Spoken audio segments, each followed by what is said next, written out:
Horror tube বাংলাতে আপনাদের সবাইকে স্বাগত।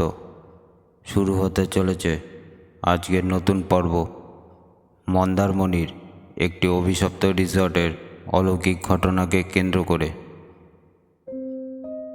ঘটনাটির শুরু আজ থেকে 2 বছর আগে, 2021 সালের মাঝামাঝি সময়। সদ্য কলেজের এক্সাম শেষের পর ছুটি পেয়ে সৌভিক, জয় ও সানি তিনজনে মিলে ছুটিতে কোথাও একটু ঘুরে আসার প্ল্যান করছিল। এরই মধ্যে জয় তার ফোনে মন্দারমণির একটি রিসর্টের সন্ধান পেল। রিসর্টটির ফটো রেখে তাদের তিনজনেরই খুব পছন্দ হলো এবং রিসর্টটির খরচও খুব কম থাকায় সাথে সাথেই তারা অনলাইনে সেই রিসর্টের একটি রুম 2 দিনের জন্য বুক করে দিল। তার একদিন পর ভোরবেলায় তারা তিনজনেই ব্যাগপত্র নিয়ে রওনা দিল মন্দারমণির উদ্দেশ্যে এবং বেলা 12টার দিকে তারা মন্দারমণির সেই রিসর্টে এসে পৌঁছালো।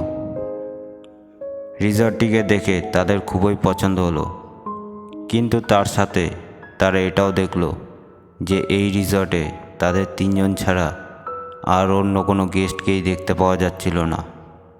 পুরো রিসর্টই খালি ছিল তখন। এরপর তারা আর ওসব নিয়ে অত চিন্তা না করে নিজেদের রুমের দিকে এগিয়ে গেল এবং তারা রুমে ব্যাগপত্র কোনো মতো রেখে সমুদ্রের দিকে ছুটে চলল। সারা দুপুর সমুদ্রের জলে আনন্দ ফুর্তি করবার পর অবশেষে তারা ক্লান্ত হয়ে রিসর্টে ফিরে আসলো। এরপর সন্ধ্যা পেরিয়ে যখন রাত হতে লাগলো, রিসর্টের আশপাশটা যেন ঘন অন্ধকারে ঢেকে গেল এবং চারিদিক নির্জুম হয়ে পড়তে লাগলো। এরপর রাতের বেলা জয়রা তিনজনে মিলে নিজেদের রুমে বসে বিয়ার খেতে লাগলো।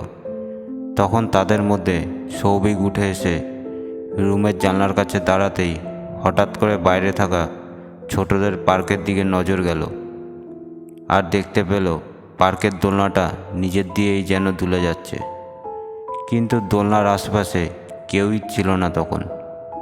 এতে সে কিছুটা চমকে উঠল আর ভাবতে লাগলো সে নেশা করে আছে বলে ভুল দেখছে হয়তো। তারপর সে বাকি দুজনকেও ডেকে সেটি দেখালো, কিন্তু যখন তারা দুজনেই সেই দোলনাটিকে দুলতে দেখল তখন তারা নিশ্চিত ছিল যে তারা কিছু ভুল দেখেনি। সত্যিই সেই দোলনাটা নিজের দিয়েই দুলছিল। এটা দেখে তারা কিছুটা অবাক হয়ে বাইরে গিয়ে সেটিকে দেখবার সিদ্ধান্ত নিল এবং যখন তারা বাইরে এলো সেই দোলনাটি তার নিজের জায়গায় স্থির ছিল।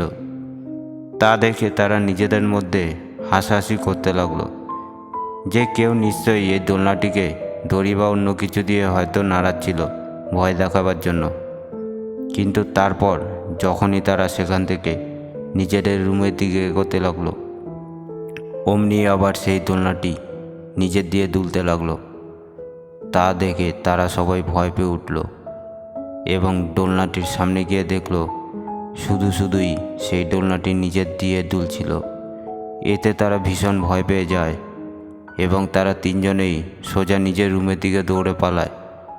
কিন্তু দোতলায় উঠে যেই রুমের দরজার কাছে গিয়ে দরজাটা খুলতে গেল, অমনি দেখল দরজাটা কিছুতেই আর খুলছে না।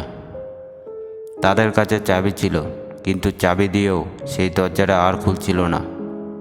এরপর তারা নিচে এসে যখন রিসেপশনের কাছে গেল, দেখল সেখানে আর রিসর্টের কেউই ছিল না। তখন তাদের মনে পড়ল সকালেই রিসর্টের ম্যানেজার বলেছিল যে যা কিছু নেবার সন্ধ্যের আগেই বলে দিন। সন্ধ্যার পরে এই রিসর্টের কোনো কর্মচারী আর থাকে না, তাদের ছুটি হয়ে যায়। সন্ধ্যের পর শুধুমাত্র গেস্টরাই রিসর্টটাতে থাকে। কোনো রকম দরকার হলেও আবার সেই সকাল হলেই রিসর্টের কর্মচারীদের পাওয়া যাবে। তখন তারা আবার যেই নিজেদের রুমের দিকে যেতে গেল, অমনি তারা দেখতে পেল একটি ভয়ঙ্কর কালো ছায়া মূর্তি তাদের দরজার বাইরে দাঁড়িয়ে আছে। তখন তাদের আর বুঝতে বাকি রইল না যে এই রিসর্টে কোনো অশরীরী আত্মার বাস আছে এবং তা দেখে তারা সবাই ভয়ে সেখান থেকে দৌড়ে পালিয়ে যায় এবং সোজা সমুদ্রের বিচে এসে ভয়ে তারা হাঁপাতে থাকে। সেই রাতে তাদের তিনজনের আর ওই রিসর্টের ভিতরে যাওয়ার সাহস হলো না এবং সমুদ্রের বিচে বসেই কোনো মতে তারা সেই রাতটা কাটিয়ে দিল।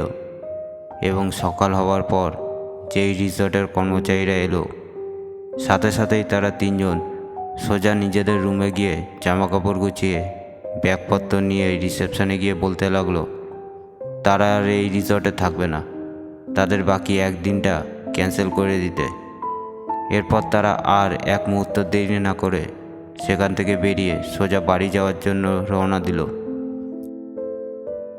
হরর টিউব বাংলার ঘটনাটি আপনাদের ভালো লেগে থাকলে সাবস্ক্রাইব করে দিয়ে আমাদের পাশে থাকবেন, যাতে এই রকম আরও ঘটনা আপনাদেরকে শোনাতে পারি।